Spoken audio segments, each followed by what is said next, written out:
생명 낳는 그 한 사람을 살리는 우리들 사회복지재단을 섬기고 있는 이성훈 목사입니다. 반갑습니다.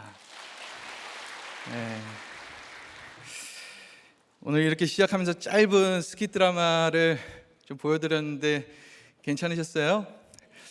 저희가 어떻게든지 이 낙태를 좀 막아보려고 여러 방법으로 이렇게 섬기고 있습니다.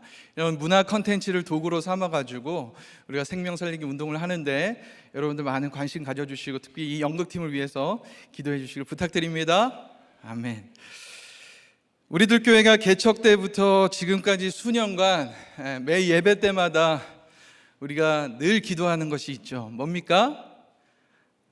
바로 생명을 지켜달라는 기도입니다. 낙태를 막아주시고 생명보호법, 태아생명보호법을 제정해달라고 저희가 늘 기도를 했어요. 또 우리 목사님께서 줄기차게 강조하시는 말씀이 있어요. 나라의 근간은 가정이고 가정의 근간은 한 생명입니다. 우리들 교회의 핵심 가치 중에 하나입니다.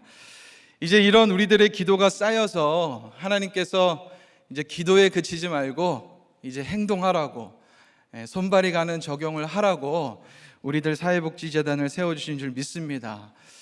아시는 바와 같이 우리 목사님께서 먼저 적용을 해주셨습니다. 목사님께서 신앙 고백으로 헌물하신 그 산부인과 병원 건물에서 저희 사회복지재단이 시작되었습니다.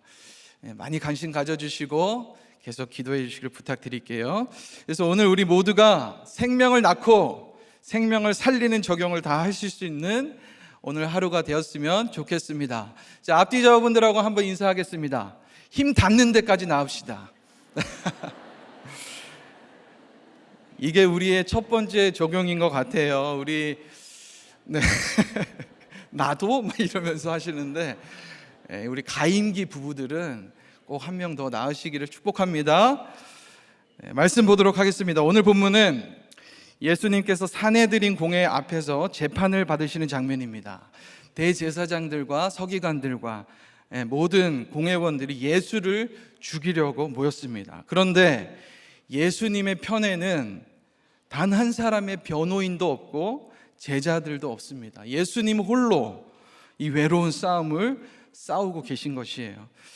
지금 우리가 살아가는 이 시대 가운데 생명을 낳고 생명을 지키는 이 생명사역이 참 이 예수님처럼 참 외로운 길이고 싸움인 것 같습니다. 오늘 예수님과 같은 길을 우리 이 생명 살리기 운동이 따라가고 있는 것 같아요. 그래서 원래 오늘 큐티인의 제목이 뭡니까? 내가 근이라잖아요. 그런데 우리들 사회복지재단용으로 살짝 바꿔서 내가 생명이라. 아멘. 이렇게 한번 말씀을 좀 보도록 하겠습니다. 오늘 말씀 통해서 내가 예수를 죽이고 있는 게 무엇인지, 내가 생명을 죽이고 있는 게 무엇인지 오늘 함께 돌아보고 회개하는 시간이 되었으면 좋겠습니다. 자, 오늘 생명을 죽이는 현장에 첫 번째로 멀찍이 따라가는 베드로가 있습니다. 멀찍이 따라가는 베드로가 있어요. 53절입니다. 우리 한 목소리로 읽습니다. 그들이 예수를 끌고 대제사장에게로 가니 대제사장들과 장로들과 서기관들이 다 모였더라. 체포되신 예수님을 신문하기 위해서 사내들인 공회가 급히 열렸습니다.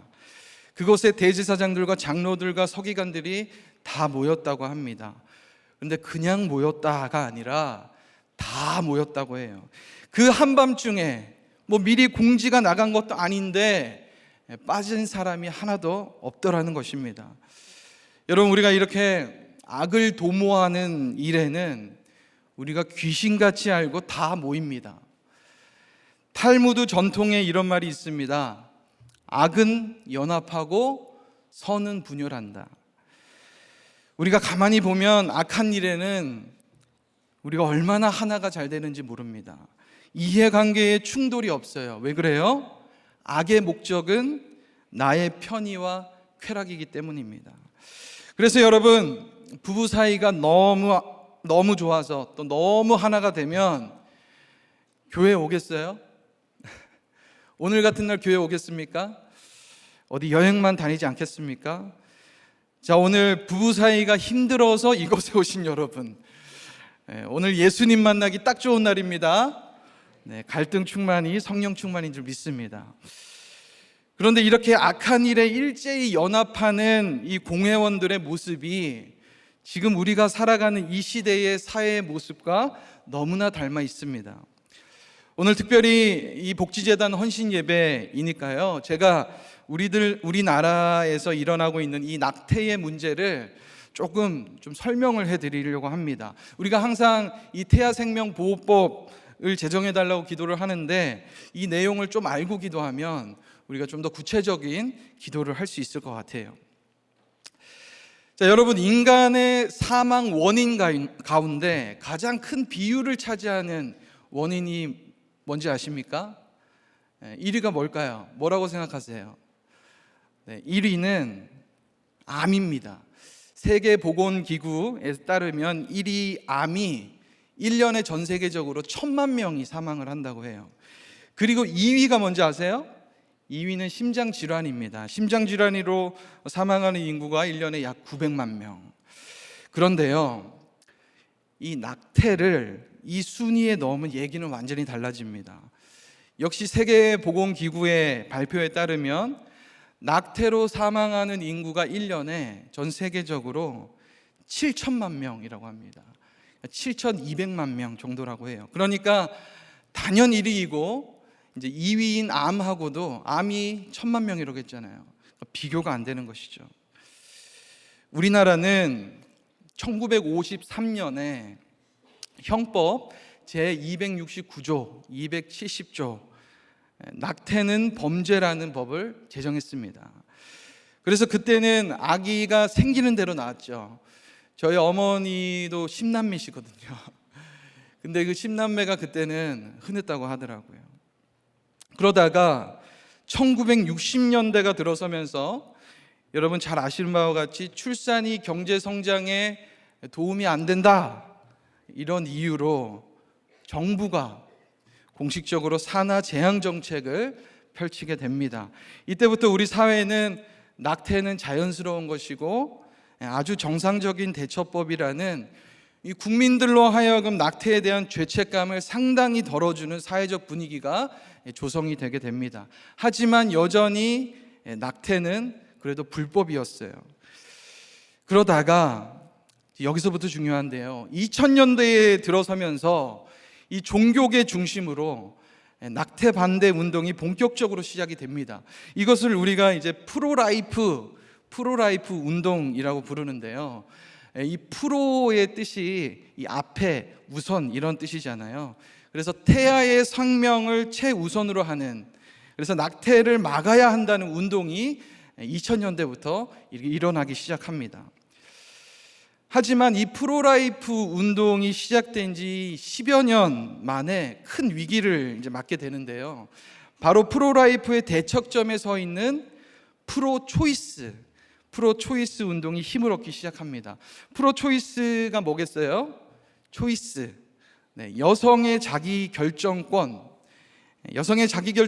태아의 생명보다 더 앞선다, 더 우선되어야 한다는 운동이 시작된 것입니다. 지금은 이 프로초이스의 가치관이 큰 힘을 얻고 급속도로 퍼져가면서 현재 지금 시점으로는 프로라이프 운동은 약 10에서 15%만 이렇게 남아있다고 합니다. 그런데 무엇보다 가장 심각한 문제는 여기 있는데요, 2019년, 그러니까 얼마 안 됐죠. 2019년 4월 11일에 헌법재판소에서 낙태가 범죄라는 형법은 결코 헌법과 맞지 않다라고 하는 이 헌법 불합치 결정이 내려지게 됩니다. 그래서 헌법재판소는 이제 국회에 낙태에 관한 법률을 새로 만들어라 라고 한 것이죠. 그날 이후로 이제 국회는 낙태를 허용하는 법안을 계속 만들고 있고, 최근에는 만삭이 되어도 낙태를 허용하자는 법안을 이렇게 발의하는 정말 엽기적인 시대에 우리가 살고 있습니다. 여러분 어떠십니까? 우리가 정말 나라를 위해서 창자가 끊어지는 마음으로 기도를 해야겠죠. 여러분, 우리가 이렇게 예수를 죽이는 일에는 한 마음으로 연합하는 게 있습니다. 예수의 십자가보다 인권이 주는 쾌락이 더 달콤하기 때문입니다. 그런데 우리가 악을 도모하는 이 군중 속에 휩쓸려 들어가 있으면 이게 죄라는 것을 깨닫지 못해요. 이 길이 선한 길이라고 믿습니다. 심지어 예수님과 함께 가는 길이라고 믿는 사람도 있다는 것이에요. 그렇다면 우리가 왜 이런 악한 일을 분별하지 못하고 이 악에 합세하게 되는 것일까요? 저는 그 이유를 54절에서 좀 찾고 싶습니다. 54절 우리 또 한 목소리로 읽어보겠습니다. 시작. 베드로가 예수를 멀찍이 따라 아랫사람들과 함께 앉아 불을 쬐더라. 베드로가 예수를 어떻게 따라갑니까? 멀찍이 따라간다고 합니다. 여러분, 몇 시간 전만 해도 베드로가 예수님께 이렇게 했어요. 주님과 함께 죽을지언정 나는 주를 부인하지 않겠습니다 라고 했습니다. 그런데 그렇게 말한 지 채 몇 시간이 안 되어서 예수가 체포되고 재판장으로 끌려가는 이 현실을 눈앞에 마주하게 되니까 바로 몸을 낮추고 멀찍이 서더라는 것입니다. 여러분, 우리가 오늘도 예수님을 찬양하고 주님을 사랑한다고 고백을 하지만 진짜 믿음은 생각지도 못했던 현실이 눈앞에 펼쳐졌을 때 그때 진짜 믿음이 나오는 것입니다. 원치 않은 임신을 했을 때 이걸 부모님께 어떻게 말을 하나? 지금 우리 형편의 이 아이를 어떻게 키울 수 있나? 현실이 눈앞에 펼쳐지면 주님 이번만 봐주세요. 두 눈을 질끈 감고 멀찍이 서고 싶은 것이 우리의 모습입니다. 제가 이번 겨울에요, 청년국 또 위드국 큐페이에 좀 들어가서 우리 청년들 대상으로 설문조사를 좀 해봤습니다. 원치 않은 임신을 했을 때 당신은 어떻게 하시겠습니까? 자, 1번 책임을 진다, 2번 일단 숨긴다, 3번 공동체에 나눈다, 4번 책임지지 않는다. 여러분, 몇 번이 가장 많이 나왔을까요? 몇 번이요? 1번 책임을 진다. 1번이 아니라 2번이더라고요. 일단 숨긴다, 일단 회피한다. 우리 청년들이 너무 솔직해요. 제가 보는 눈앞에서도 2번을 이렇게 체크를 하더라고요.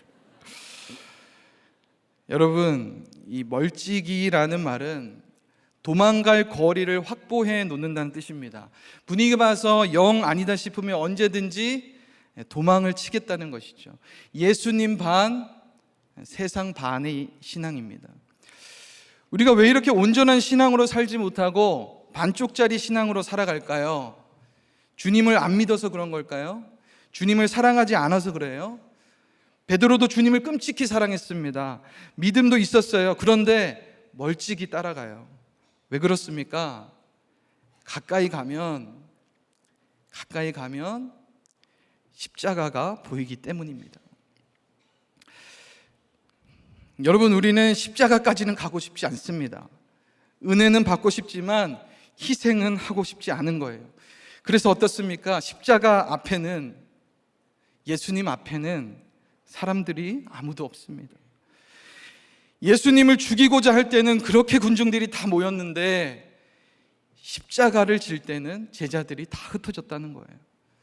생명으로 인도하는 문은 좁고 그 길이 협착하여 찾는 자가 적은 것입니다. 그래서 여러분, 생명을 지키는 이 프로라이프 운동이 10%만 남아있다는 것은 말씀대로 된 것입니다. 이것은 이 생명운동이 정말 하나님의 뜻이 맞다라는 것을 반증해주는 표징인 줄 믿어요.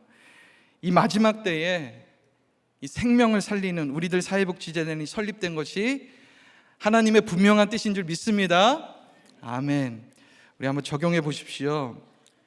여러분은 목장 모임보다 더 재미있어서 빠지지 않고 나가는 세상 모임은 무엇입니까? 문제가 생겼을 때 말씀에서 멀찍이 서서 인간적인 방법으로 해결하려고 하는 것은 무엇입니까? 자, 여러분은 프로 라이프와 프로 초이스 어느 쪽을 지지하십니까? 목장에서 한번 나눠보십시오.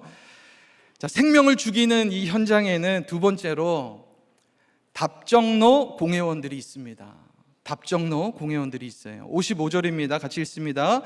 대제사장들과 온 공회가 예수를 죽이려고 그를 칠 증거를 찾되 얻지 못하니, 대제사장들과 장로들과 서기관들이 공회에 모였습니다. 그런데 이 공회가 언제 열렸냐면 한밤중에 열렸어요. 장소도 성전 안에 공회실이 아니라 대제사장 가야바의 집입니다. 이게 무슨 상황일까요? 우리가 함께 읽은 55절에 보니까 예수를 죽이려고 라고 합니다. 그러니까 예수를 죽이기로 이미 결정을 하고 이제 형식적으로 그 증거를 찾기 위해서 급하고 비밀스럽게 이렇게 모였다는 것입니다. 지금 뭔가 순서가 잘못되어 있죠. 먼저 증거를 보고 죽일지 말지 판단을 해야 하는데 이미 죽이기로 판결을 하고 그 증거를 찾고 있다는 것입니다. 무죄 추정의 원칙 같은 것은 찾아볼 수가 없습니다. 이미 원칙이 다 무너진 거짓 공의입니다. 여러분, 우리가 삶을 살다 보면 우리가 다 이런 답정로 공회원들의 모습을 하고 있습니다. 이미 내 안에 답을 다 정해놓고 그 증거를 찾으러 다녀요. 내가 화낸 것이 합당하다는 증거, 내가 미워할 수밖에 없다는 이유의 증거, 내가 그렇게 할 수밖에 없었다는 상황적 증거, 이렇게 내가 절대 틀리지 않았다는 증거를 찾는 것이 마치 우리 인생의 목적처럼 살고 있습니다. 그래서 저도 오늘 설교 원고를 아무에게도 피드백을 받지 않았어요. 혹시 고치라고 할까봐, 다시 쓰라고 할까봐. 여러분, 인간은요, 진리를 찾지 않습니다. 진리를 알고 싶어 하지 않아요. 이미 마음속에 내가 옳다고 하는 답을 정해놓았기 때문입니다. 오늘 답정로 공회원들은 그래서 예수를 싫어했습니다. 예수님이 뭘 잘못했기 때문이 아니에요. 예수님이 틀려서가 아닙니다. 오히려 반대로 예수님이 맞기 때문입니다. 예수님이 100% 옳으시기 때문이에요. 예수님 앞에 서면 내가 틀린 사람이라는 것이 드러나기 때문에, 그래서 예수를 제거하려고 하는 것이. 그런데 여러분, 우리가 내 안에 이렇게 답을 정해놓고 내가 듣고 싶은 말만 들으려고 사람을 찾아다니면 어떻게 될까요? 56절입니다. 함께 읽습니다. 이는 예수를 쳐서 거짓 증언하는 자가 많으나 그 증언이 서로 일치하지 못함이라. 나의 옳음을 인정해주고 증언해주는 자가 또 많다고 합니다. 철학, 과학, 역사, 사상, 이념, 이 세상은 말과 해석이 넘쳐납니다. 하지만 어떻습니까? 이 모든 증언들이 일치하지 못하다고 합니다. 모두가 거짓 증언이기 때문이에요. 그래서 우리가 찾아야 할 증언은 이 사람의 증언이 아니라 유일한 진리 대신 이 하나님의 증언, 말씀밖에 없는 줄 믿습니다. 제가 이렇게 이제 사회복지재단을 섬기게 되면서 모르겠어요. 지금은 제가 이게 목사인지 공무원인지 잘 모르겠지만 여튼 그저 멀리서 이제 뉴스로만 들었던 이 생명윤리의 문제, 낙태의 문제, 저출산의 문제, 이런 사회적 문제들을 현장에서 이렇게 깊이 접하면서 참으로 충격적으로 다가왔던 것은 딱 오늘 말씀처럼 이미 답을 정해놓고 증거만 찾는다는 느낌이었습니다. 인권이라고 하는 답을 정해놓고 이를 합리화하기 위한 증거를 찾기에 급급한 모양새입니다. 생명을 어떻게 살릴 것인가를 놓고 공회를 여는 것이 아니라 인권을 위해서 생명을 어떤 명분으로 죽일 수 있을까를 놓고 증언들을 모으더라는 것입니다. 여러분, 인간의 결정들은 모두가 제각각이고 모두가 일치가 안 되는 거짓입니다. 내가 싫으면 틀린 것이고, 내가 불편하면 문제인 것이고, 내가 손해보면 악이라고 생각하는 것이 인간의 기준이고 결정입니다. 이런 일치가 안 되는 인간에게 답을 정하라고 하는 것은 다 같이 죽자는 것밖에 안 되는 것입니다. 우리에게는 영원히 변하지 않는 진리의 말씀에만 답을 찾아야 하는 줄 믿습니다. 두 번째 적용 질문 드릴게요. 여러분은 사람의 증언을 찾습니까? 말씀의 증언을 찾습니까?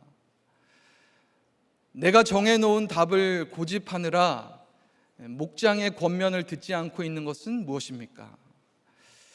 유튜브에서 신앙 콘텐츠보다 더 많이 보는 세상 콘텐츠는 무엇이 있습니까? 자, 생명을 죽이는 현장의 마지막으로 세 번째입니다. 생명을 살리는 그리스도가 있습니다. 뭐라고요? 생명을 살리는 그리스도가 있습니다. 자, 60절에서 61절 상반절까지만 함께 읽겠습니다. 시작. 대제사장이 가운데에 일어서서 예수에게 물어 이르되 너는 아무 대답도 없느냐? 이 사람들이 너를 치는 증거가 어떠하냐 하되 침묵하고 아무 대답도 아니하시거늘. 모두가 일치가 안 되는 거짓 증언들이 난무하는 이 공회에서 예수님은 어떤 마음이셨을까요? 어이가 없으셨겠죠. 너무 억울했을 것 같습니다. 지금 다들 뭐 하는 짓들이냐? 라고 소리를 쳐야 마땅했습니다. 그런데요, 예수님은 어떻게 하세요? 침묵하세요. 아무 대답도 안 하십니다. 왜 그러셨을까요? 그 이유를 이어서 좀 보도록 하겠습니다. 이어서 62절까지 봅니다. 시작. 대제사장이 다시 물어 이르되 네가 찬송받을 이의 아들 그리스도냐? 예수께서 이르시되 내가 그니라. 인자가 권능자의 우편에 앉은 것과 하늘 구름을 타고 오는 것을 너희가 보리라 하시니. 예수님께서 그 억울함 가운데서도 끝까지 침묵을 지키신 이유는 예수님이 그리스도이기 때문입니다. 인류의 생명을 살리기 위해서 오신 메시아, 구원자가 예수님이시기 때문이에요. 여러분, 예수님은 지금 억울함을 해결하는 게 중요한 것이 아닙니다. 우리의 죄를 해결하는 게 가장 중요했습니다. 이런 구원의 사명 때문에 예수님은 모든 수치와 조롱과 이 억울함을 다 참으실 수 있었던 거예요. 62절에 보니까 긴 침묵 속에 계시던 주님께서 드디어 입을 여셨습니다. 내가 그니라. 내가 그리스도가 맞다. 내가 하나님의 아들이다. 주님께서 말할 힘이 없으셔서 침묵했던 게 아니었습니다. 해야 할 말과 하지 말아야 할 말을 분별하셨던 거예요. 거짓 증언을 하는 사람들의 말을 대꾸할 가치가 없습니다. 왜요? 다 사람들의 말이기 때문이에요. 다 인본적인 말이기 때문입니다. 하지만 네가 하나님의 아들 그리스도냐? 이 하나님의 말씀, 이 진리의 말씀 앞에서는 침묵할 수 없었던 것입니다. 여러분, 우리 예수님은 사실 내가 그니라 이 말씀을 하지 않으셨다면 살 수 있으셨어요. 지금 공회원들이 덮어 씌우는 제목이 뭡니까? 신성모독이잖아요. 이 신성모독은 사형감이거든요. 만약에 반대로 말씀하셨다면, 사람들의 거짓 증언에는 항변을 하시고 네가 그리스도냐 이 질문에는 침묵하셨더라면 예수님은 살 수 있었어요. 그런데 주님은 그렇게 하지 않으셨습니다. 여기서 침묵하면 생명을 살릴 수 없기 때문입니다. 인류의 생명을 살릴 수 없기 때문이에요. 여러분, 우리 주님은 침묵할 때와 침묵하지 말아야 할 때의 기준이 분명합니다. 오직 구원이에요. 예수님은 착하고 마음이 넓고 성품이 좋아서 희생하시는 것이 아닙니다. 우리의 죄를 해결해야 하는 구원의 사명이 있기 때문에 끝까지 침묵하시고 희생을 선택할 수 있었다는 것입니다. 여러분, 우리가 생명을 낳아야 하고 낙태를 하지 말아야 하고 아픈 식구들을 끝까지 품고 가야 하는 이유는 그들이 불쌍해서가 아닙니다. 윤리 도덕적인 선행을 실천하기 위함도 아닙니다. 이 모든 세팅이 오직 구원을 이루어 가시는 하나님의 말씀 가운데 있기 때문입니다.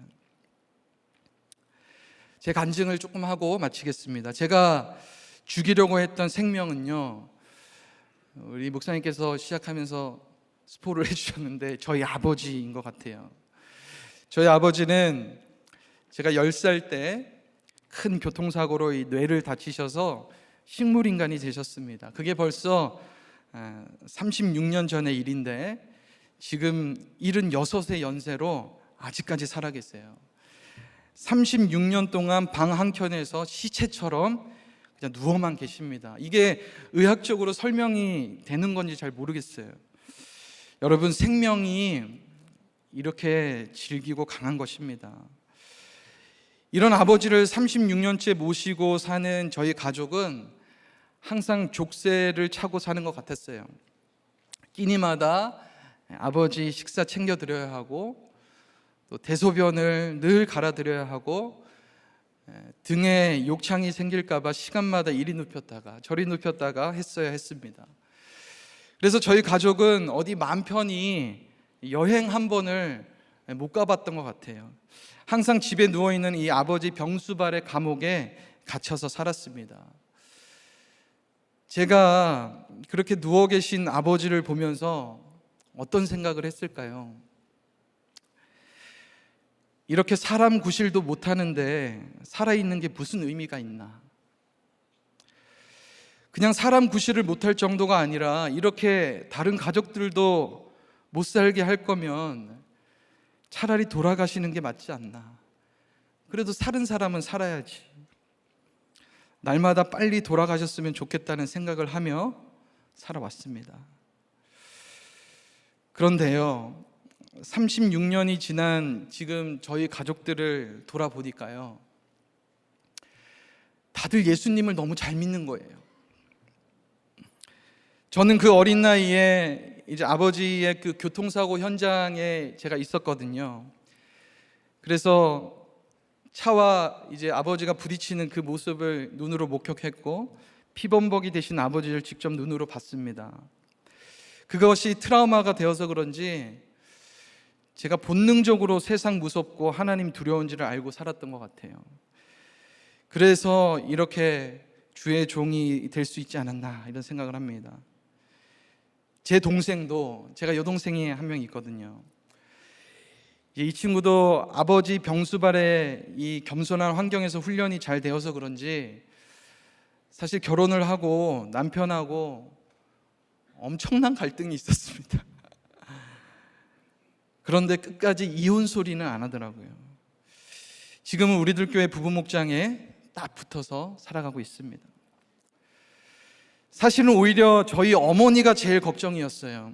이렇게 감당이 안 되는 십자가를 끝까지 도망치지 않고 살아내셨잖아요. 제가 옆에서 볼 때 거의 예수님처럼 사셨어요. 그런데 이런 자기 의로움이 또 얼마나 영의 눈을 가렸겠습니까? 그래서 처음 우리들 교회에 와서 이 내 죄를 본다라는 구속사 큐티를 힘들어 하셨어요. 하지만 가랑비에 옷 젖는다고 수년간 구속사의 말씀을 들으시면서 지금은 내가 죄인이지 입에 달고 사십니다. 여러분, 돌아보니까요, 시체처럼 누워만 계신 저희 아버지가 엄청난 구원의 사명을 감당하고 계셨더라고요. 쓸모없어 보였던 아버지의 생명이 이렇게 온 가족을 구원한 것입니다. 여러분, 우리가 오해하지 말아야 할 것은 이 생명 낳고 생명 살리는 일이 내가 생명을 살려주는 것이 아닙니다. 내가 생명을 낳아주는 것이 아니에요. 그 생명이 나를 살려주시는 겁니다. 그 생명이 나를 구원시켜 주는 거예요. 믿으십니까? 아멘. 우리가 이것을 반드시 기억하고 우리가 생명을 살리고 생명을 지키는 적용들을 다 하시는 저와 여러분들 됐으면 좋겠습니다. 마지막 적용 질문입니다. 나의 안위와 편의를 지키기 위해서 죽이고 싶었던 예수, 그 생명은 누구입니까? 그 죽이고 싶은 사람이 나를 구원해주는 그리스도라는 것이 인정이 되십니까? 오늘 내가 구원의 사명으로 살려야 할 생명은 누구입니까? 적용해 보십시오. 말씀을 정리합니다. 생명을 죽이는 현장에 멀찍이 따라가는 베드로가 있고, 또 답정로 공회원들이 있고, 생명을 살리는 그리스도가 있습니다. 여러분은 어떤 사람으로 살아가고 계십니까? 우리들 사회복지재단은 위기 임산부의 출산을 돕고, 또 미혼모와 한부모 가정을 케어하는 일을 합니다. 또 다음 세대가 생명을 지킬 수 있도록 청소년과 청년들에게 프로라이프 생명 교육을 하고, 또 여러 문화 콘텐츠를 통해서 이 시대의 생명의 소중함을 알리고자 합니다. 이 모든 사회복지재단의 사업들이 복지가 아니라 구원의 사명이 되도록 여러분들 많이 기도해 주세요. 저희 재단에서 이렇게 케어하고 있는 미혼의 위기 임산부가 있습니다. 이분이 이제 5월 말에 이제 아기가 5월 말에 나와요.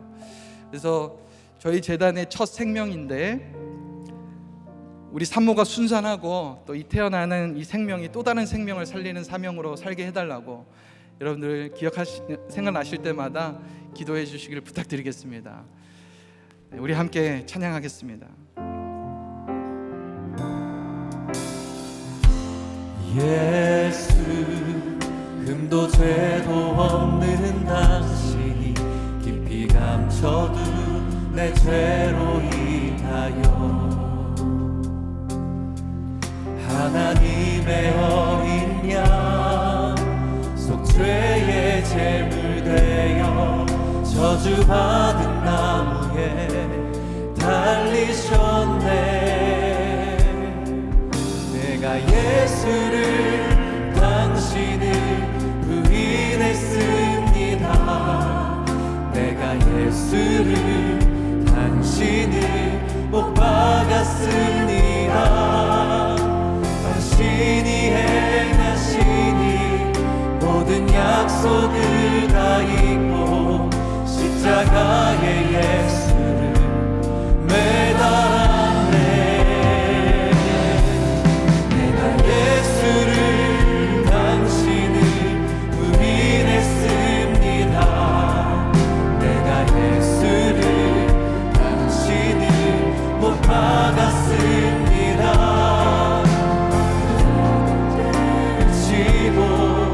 아버지께 인도하시니 내가 예수를 못 박았으니 내가 예수를 당신을 내가 예수를 당신을 부인했습니다.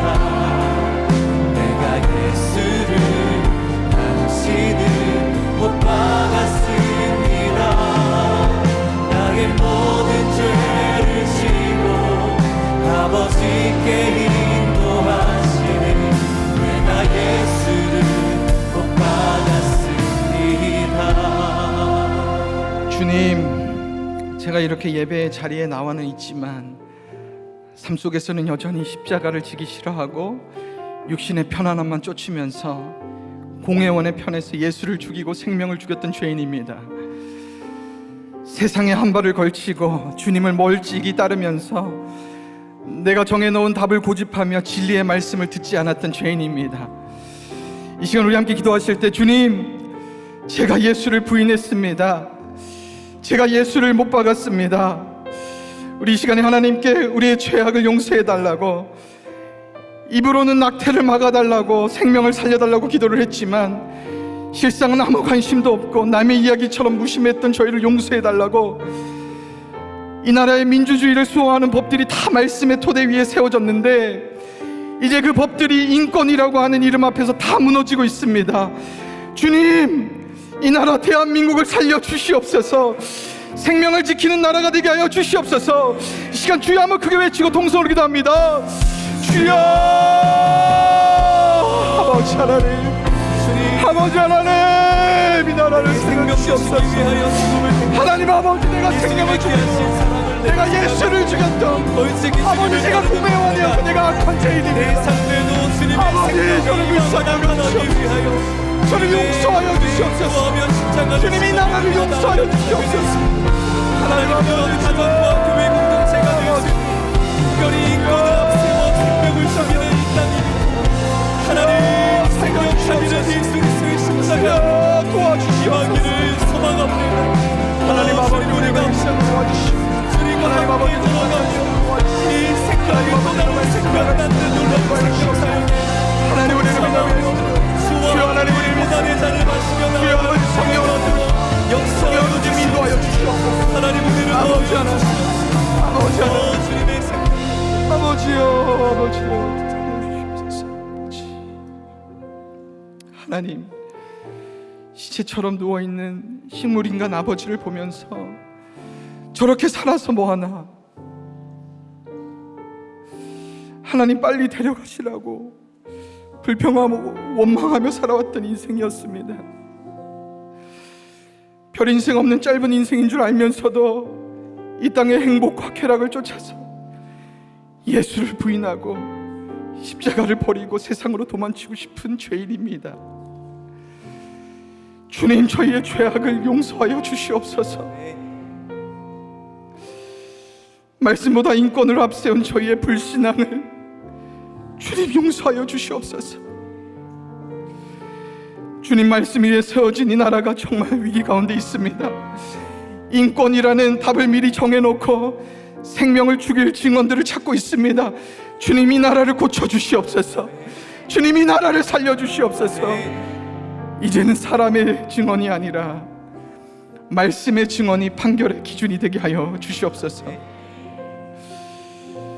오늘 말씀 앞에서 우리의 죄를 깨닫고 회개케 하시는 하나님의 은혜에 감사하여서 귀한 예물을 주님께 올려드립니다. 이 예물이 예수를 살리고 생명을 살리고 이 나라를 살리는 데 사용되어지게 하여 주시옵소서. 예물 드리는 모든 손길 위에 영육간의 강건함을 허락하여 주시고 회사와 사업과 공부와 프로젝트와 아이디어 위에 성령의 기름을 철철 부어 주시옵소서. 이 모든 말씀 예수 그리스도의 이름으로 기도드립니다. 아멘.